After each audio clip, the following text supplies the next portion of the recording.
I'm 97 years old, and for more than 50 years I've carried a secret no one would believe even if they begged me to prove it. Between 1973 and 1998, up in the Cascade Mountains, I met the same Bigfoot at my cabin again and again, long enough for him to show me things about humanity I wish I didn't know. This is the truth I've avoided telling my entire life, and why I can't hold it in anymore. My name is Earl Whitaker. In 1973, I was 45 years old and freshly widowed. Martha had died that spring from breast cancer, and I couldn't stand being in our house in Bellingham anymore. Everything reminded me of her. The kitchen, where she'd bake bread on Sunday mornings, the porch where we'd drink coffee and watch the sunrise, even the damn wallpaper she'd picked out in '68. So I did what any broken man does, I ran away. I had a small inheritance from Martha's family, and some savings from my years working at the lumber mill. I bought a piece of land about 40 miles east of Concrete, Washington, 60 acres of dense forest with a creek running through it. The previous owner had built a small cabin back in the 50s, nothing fancy, 1 bedroom, a main room with a wood stove, an outhouse, and a hand pump for water. No electricity, no phone line. It was exactly what I needed. I moved in during July of '73, driving up in my '68 Ford F-100 with everything I owned packed in the bed. My supplies were simple: canned goods, a kerosene lamp, some tools, my hunting rifle, and a transistor radio so I could catch the news and baseball games. The cabin sat in a small clearing, surrounded by Douglas firs and western hemlocks that stretched up like cathedral columns. The nearest neighbor was 8 miles away. For the first 2 months I saw nothing unusual. I spent my days chopping wood, repairing the cabin's roof, and trying to figure out how to live with the silence. Martha and I had been married for 23 years. The quiet was like a physical weight. Then came September 17, 1973.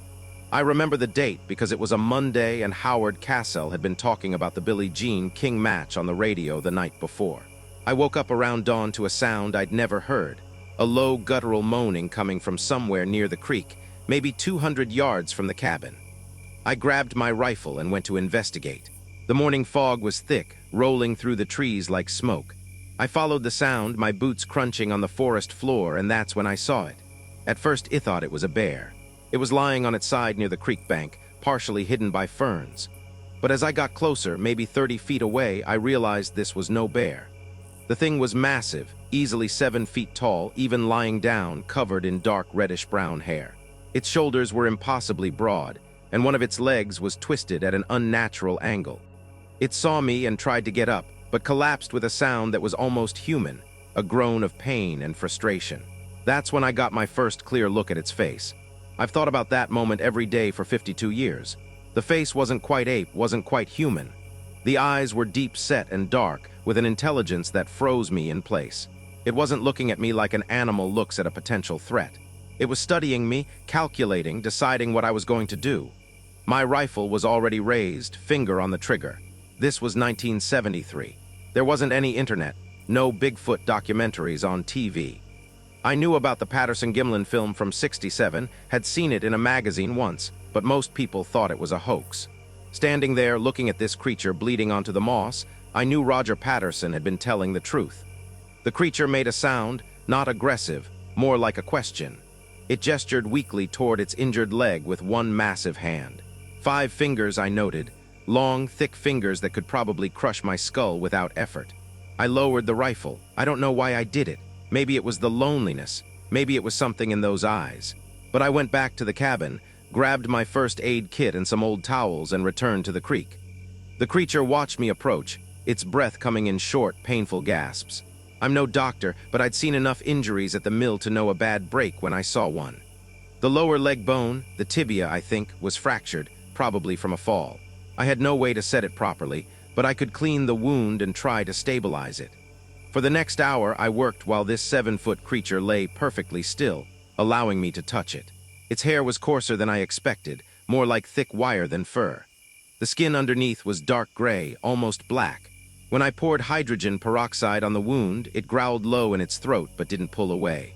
I used 2 straight branches and some rope to make a crude splint, wrapping it as tight as I dared. The creature watched my hands the entire time, those dark eyes tracking every movement. When I finished, I backed away slowly. The creature sat up, a movement that took obvious effort, and looked down at its leg. Then back at me, it made a sound I can only describe as acknowledgement, not quite a grunt, not quite a word. Then it stood, balancing on one leg, and hobbled into the forest, using trees for support. I didn't expect to see it again. But 3 days later, I found a freshly killed rabbit on my porch. No note, no explanation, just a rabbit, cleanly killed, still warm. I looked out into the tree line and saw nothing, but I knew it was watching. That was how it started. Over the next 2 years, the pattern continued. I'd leave food scraps at the edge of the clearing, apple cores, bread crusts, leftover beans. They'd be gone by morning. Sometimes I'd find things in return, fish from the creek, wild mushrooms, once a whole deer haunch that kept me fed for 2 weeks. I never saw the creature clearly during those first years. Just glimpses, a shape moving between trees at dusk, a massive silhouette against the moonlight, the sound of something large moving through the underbrush. But I knew it was there, watching, learning about me the same way I was trying to understand it. In the spring of '75, I was splitting wood behind the cabin when I felt that familiar sensation, the weight of being observed. I turned slowly, and there it was, standing at the edge of the clearing, maybe 60 feet away in full daylight. It was taller than I'd realized during our first encounter. I'd estimate 7.5 feet, maybe more. The injured leg had healed, though it still favored the other one slightly. Its face was weathered, with silver-gray hair mixed into the reddish-brown around its muzzle and chest. We stared at each other for what felt like an hour, but was probably only 2 or 3 minutes. Then I did something crazy. I raised my hand in a wave. The creature tilted its head, considering this gesture. Then, slowly, deliberately, it raised its own massive hand and mimicked the movement. That's when I knew this was going to be something bigger than I'd ever imagined. By 1976, the creature and I had developed what I can only call a routine. Not quite a friendship. That word implies too much familiarity, but a careful mutual understanding. It would appear every few weeks, always at dusk or dawn, always keeping a respectful distance.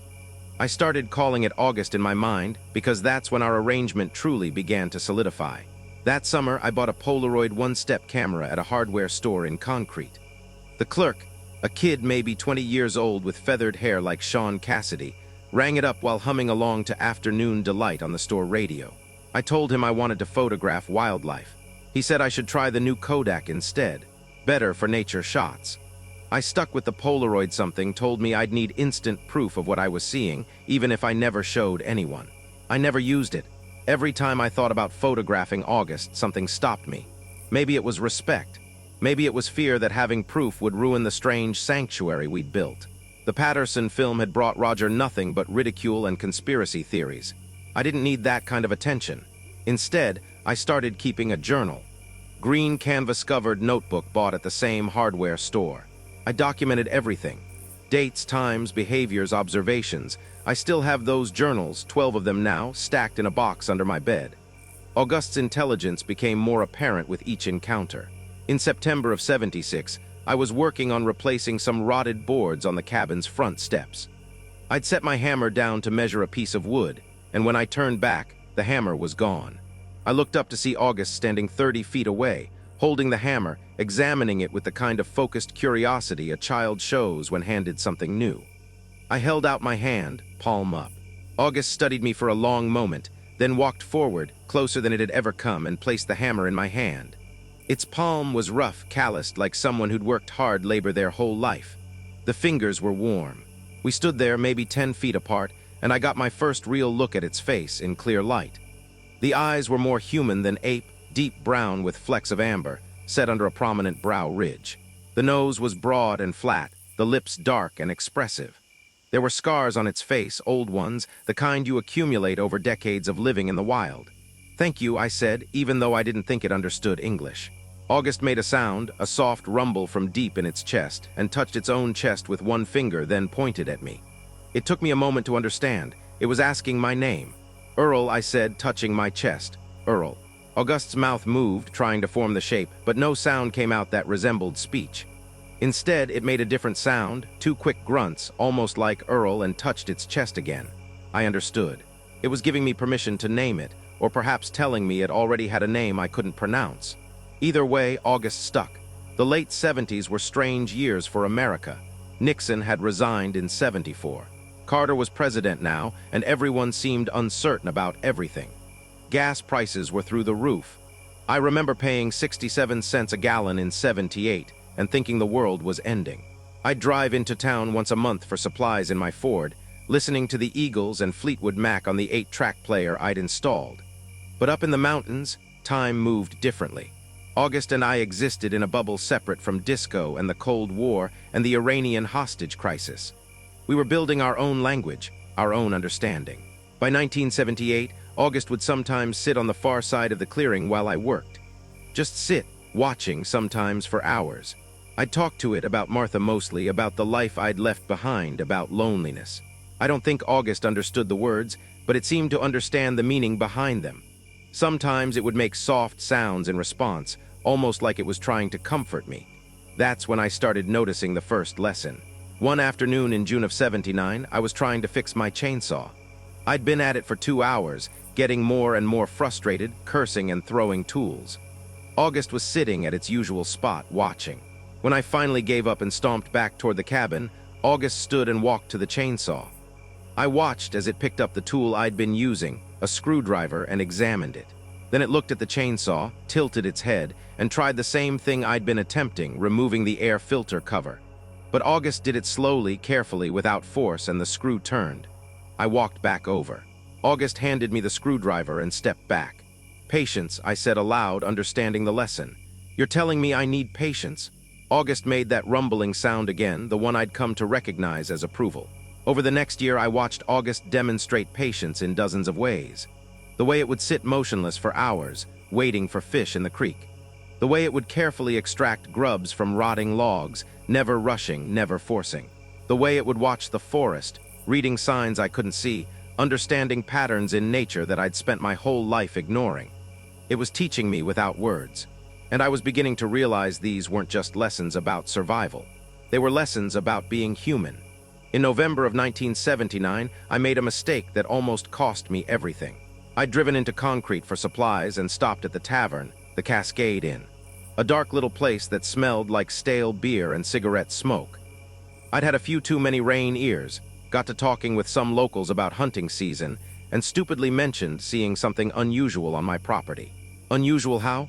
Asked a guy named Dale, probably mid-30s, wearing a Peterbilt cap and a denim jacket. Just big tracks. Strange behavior in the wildlife. I backpedaled, realizing my error. But Dale's eyes lit up. Bigfoot tracks. Jesus, Earl, you serious? Word spread fast in small towns. Within a week, I had 3 trucks of hunters show up on my property, rifles ready, talking about becoming famous. I ran them off, told them I'd been drunk and making up stories. They left, but the damage was done. I'd put August in danger because I couldn't keep my mouth shut. I didn't see August for 2 months after that. December and January passed with no sign, no tracks, no gifts of food. I thought I'd lost it forever, that the noise and presence of those hunters had driven it away permanently. Then, on a February morning in 1980, I woke to find August sitting on my porch. Not near the porch on it, maybe 6 feet from my front door. I opened the door slowly, carefully. August looked at me with those deep brown eyes, and I swear I saw something like forgiveness in them. Or maybe understanding that humans make mistakes. August reached into the thick fur on its side and pulled out something small, held it out to me. I stepped forward and took it. A smooth river stone, perfectly round the size of a $50, warm from being kept close to its body. A gift, an acceptance.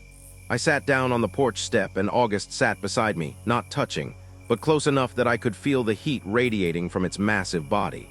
We sat there for maybe 20 minutes, watching the sun come up through the Douglas firs, neither of us making a sound. That's when I understood the second lesson.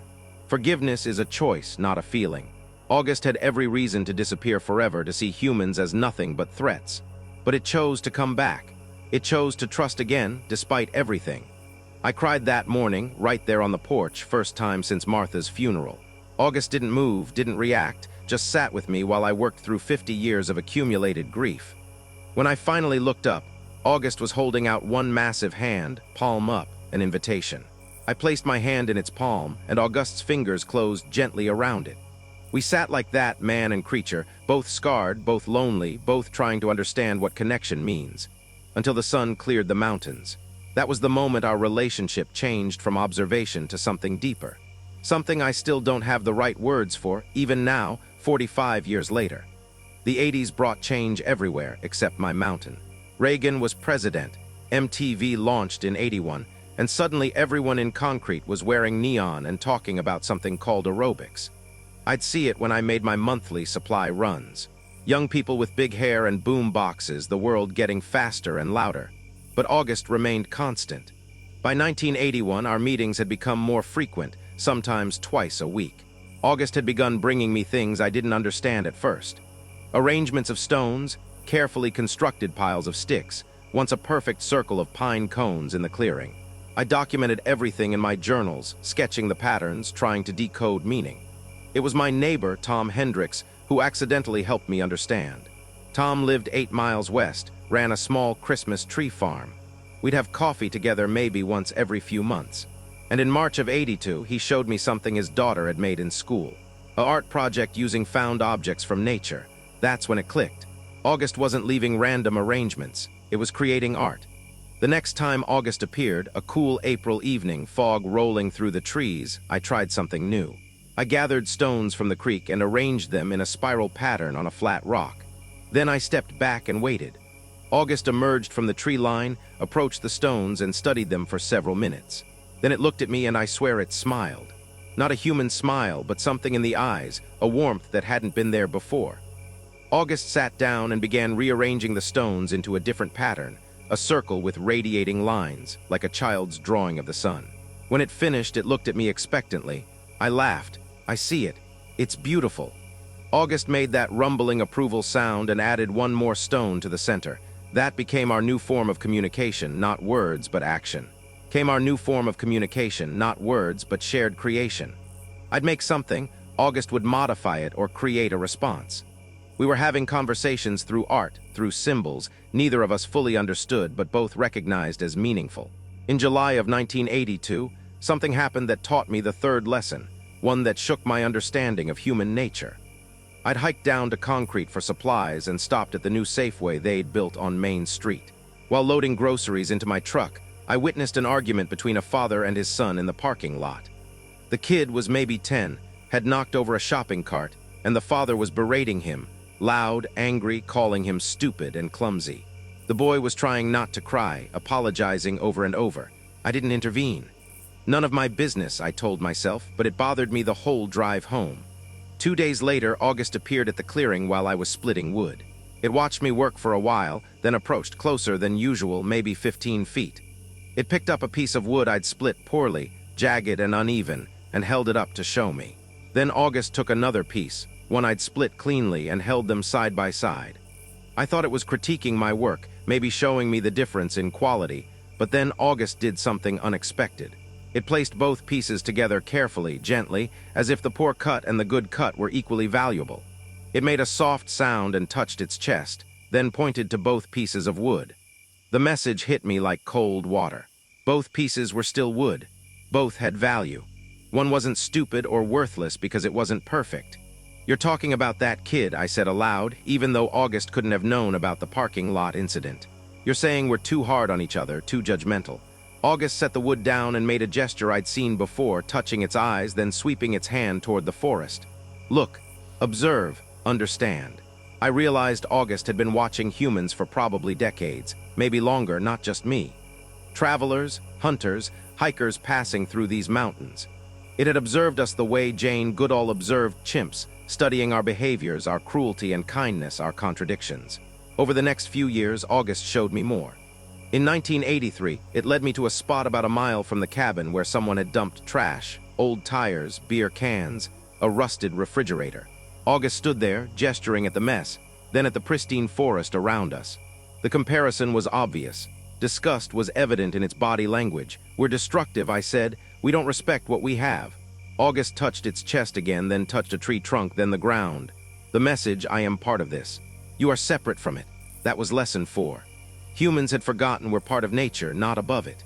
In August of 1985, I remember because We Are the World was everywhere on the radio, and I'd bought a battery-powered cassette player for the cabin. August showed me something that changed everything. It brought another creature to the clearing.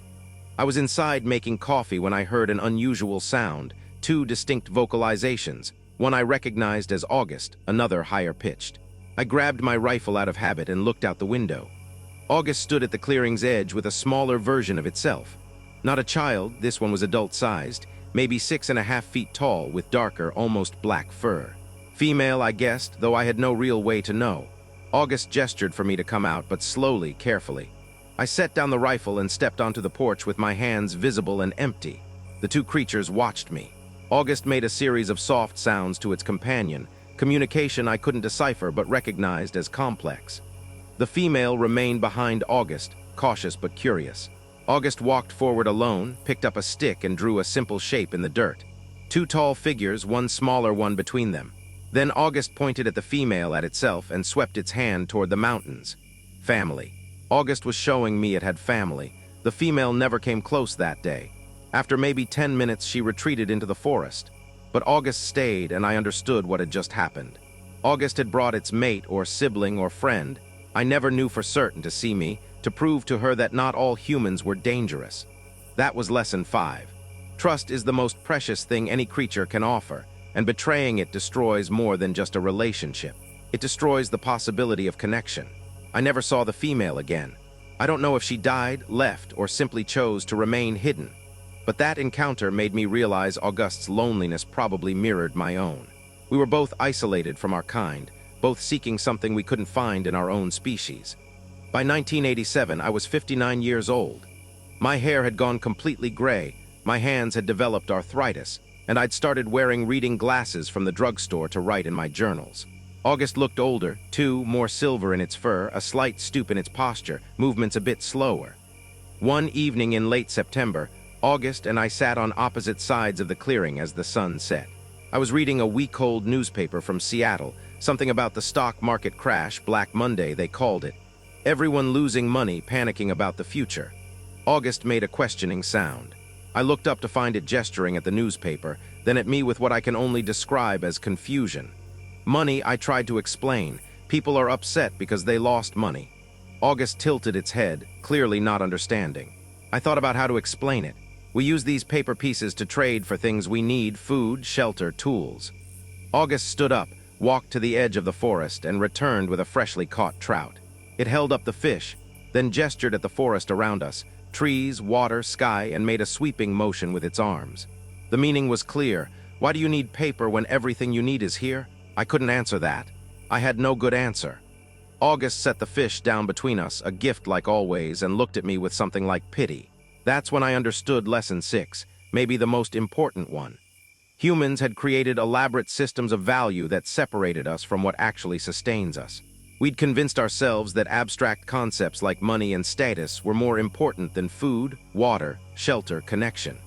We'd made our lives incredibly complicated, and August couldn't understand why. Neither sitting there in the fading light with arthritis in my hands and a decade of isolation behind me, could I. The late 80s rolled into the 90s, and the world felt like it was accelerating beyond recognition. The Berlin Wall came down in '89. I watched it on a small black and white TV I'd bought at a yard sale powered by a car battery. The Soviet Union collapsed. The Gulf War happened. Everything was changing, shifting, the old world order dissolving. But my life remained simple. The cabin, the forest, and August. In the spring of 1990, I turned 62. My body reminded me of it constantly. Bad knees from years of labor. That wasn't what it used to be. I'd started thinking about mortality in a way I hadn't since Martha died. August was aging too. I estimated it was somewhere in its 50s or 60s, though I had no real way to know. Its movements had become more deliberate, careful. The silver in its fur had spread across most of its chest and face. We were two old creatures meeting in the woods, both aware our time was limited. That awareness changed things between us. In June of 1990, August did something it had never done before. It entered the cabin. I'd left the door open on a warm afternoon, was inside organizing supplies I'd bought in town. I heard heavy footsteps on the porch and turned to see August's massive frame filling the doorway, having to duck to avoid hitting its head on the frame. We stared at each other. This was a boundary we'd never crossed. The cabin was my space. The forest was August's. But now August was standing in my kitchen, looking around with obvious curiosity. It approached my small table, where I'd been sorting through old photographs, pictures of Martha, my parents, our wedding day in 1950. August picked up the wedding photo carefully, holding it in its enormous hands, studying Martha's face with intense focus. "That's Martha," I said quietly. "My wife. She died a long time ago." August looked from the photo to me, back to the photo. Then it did something that still brings tears to my eyes when I think about it. August touched Martha's face in the photograph with one finger, gentle, reverent, then touched my face the same way. The gesture was unmistakable. It understood loss. It understood grief. It was telling me it knew what I'd been carrying all these years. I broke down, sat right there at my kitchen table and sobbed, while this creature that most people thought was a myth stood beside me, one massive hand resting lightly on my shoulder. When I finally composed myself, August carefully placed the photograph back on the table and picked up another one, a picture of me and 3 other men at the lumber mill, circa 1968. August studied it, paying particular attention to how close we were standing, arms around each other's shoulders, all of us laughing. Then August made a sound I'd never heard before, something between a sigh and a question, and gestured at the forest, then back at itself, alone. "You miss them too," I said. "Your family, your people." August's response was to gather all the photographs showing me with other people and arrange them in a line on the table. Then it pointed at each person, then at the empty cabin around us, and finally at itself in the forest. Lesson 7 hit me hard. Humans need each other, but we keep choosing isolation. We build walls, create distance, convince ourselves we're better off alone, but we're dying inside, just like August was, just like I was. We were both living proof that isolation, even chosen isolation, was a kind of slow death. After that day, August came inside the cabin regularly, not every visit, but often enough that I started keeping a chair by the door that could support its weight, a sturdy bench I'd reinforced with extra lumber. We'd sit together in the main room, August examining my books, my tools, my radio with fascination.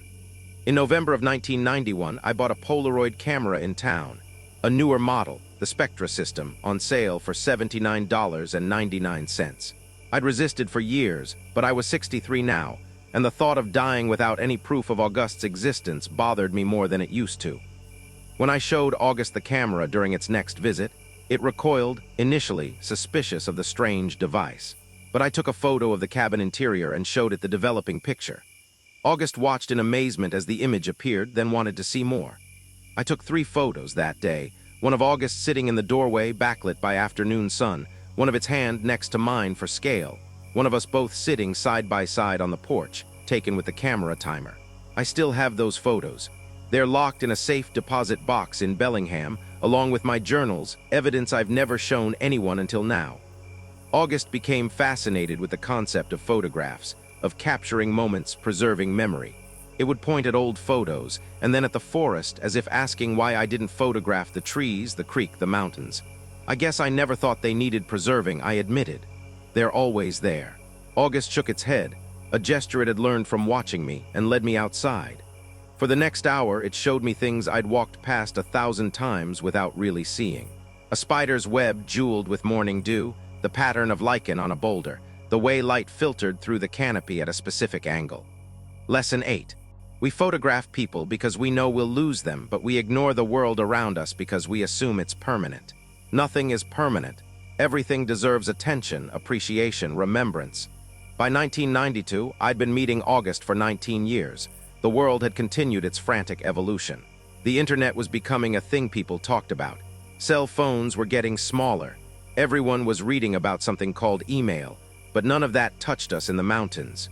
What did affect us was the increasing presence of hikers and tourists. The forest was becoming popular with weekend warriors from Seattle, people with brand new REI gear and expensive cameras looking for adventure. In July of '92, a group of college kids camped about 2 miles from my cabin. I heard them before I saw them. Loud music from a boombox, laughter the crack of beer cans opening. They stayed for 3 days, left behind a mess of trash, and carved their initials into several trees. August showed up the day after they left, more agitated than I'd ever seen it. It led me to the campsite and stood there, gesturing at the damage, making distressed sounds I'd never heard before. The carved trees seemed to upset it most. Deep gouges in the bark that would take years to heal if they healed at all. I tried to explain. They're young, they don't think about consequences, but August wasn't buying it. It picked up a beer can and crushed it in one hand, then threw it at the ground in what I can only describe as disgust. Then it did something calculated. It walked to a tree, raised its hand as if to gouge the bark, but stopped inches away. It looked at me, making sure I was watching, then gently touched the tree instead, almost caressing it. The message, the choice to harm or not harm, is conscious. Those kids knew what they were doing. They just didn't care. Lesson 9. Cruelty and thoughtlessness aren't signs of youth or ignorance. They're choices. And humans choose destruction far more often than we choose preservation. That was the beginning of a darker period in our relationship. August was seeing more human activity in the forest, and none of it was good. Trash, vandalism, poaching, noise pollution. It was watching its world being invaded, and it couldn't understand why we were so determined to ruin everything we touched. I couldn't explain it because I didn't understand it either. In 1994, something happened that nearly ended everything.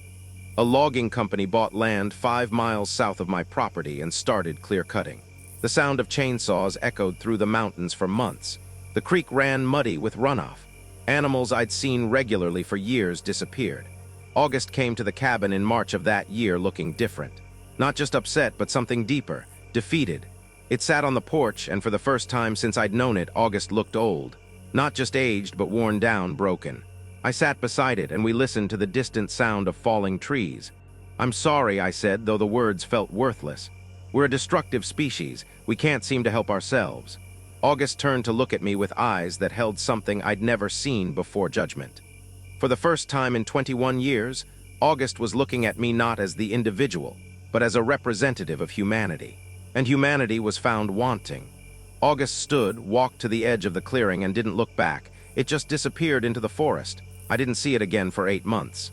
The silence of those 8 months was worse than the loneliness after Martha died.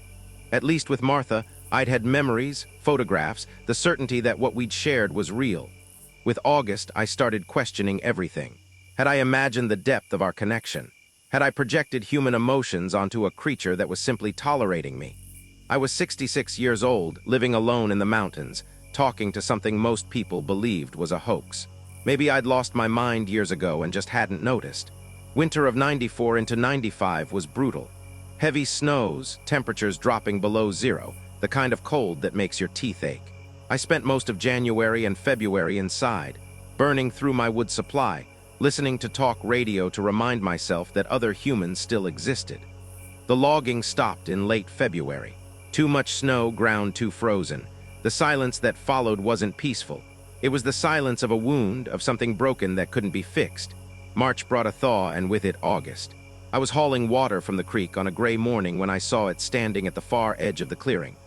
Thinner than I remembered, fur matted in places, moving with obvious stiffness.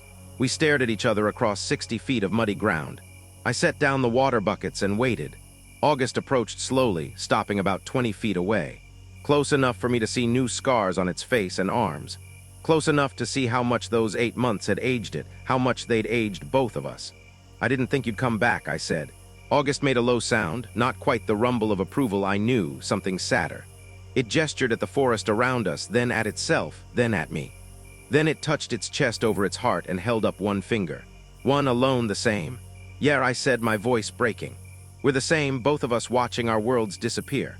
August sat down heavily, and I sat too, ignoring the cold mud soaking through my jeans. We sat like that for maybe an hour, two old creatures who'd somehow found each other and didn't know how to let go. Finally, August stood and gestured for me to follow.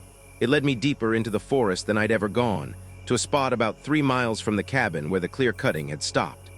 The contrast was stark. On one side, ancient forest, cathedral quiet and alive. On the other, a wasteland of stumps and mud and shattered branches. August stood at the boundary between the two worlds and touched a massive Douglas fir that had been spared by maybe 50 feet. The tree was old, probably 300 years or more, its bark thick with moss and in lichen. Then August walked across the boundary into the clear cut and touched a stump. Same size as the living tree, probably the same age. Cut down and hauled away to become 2x4s and plywood. August looked at me, and I understood lesson 10, maybe the most important one August had been trying to teach me all along. Humans measure value by what we can extract, consume, profit from. We don't see the intrinsic worth of existence itself.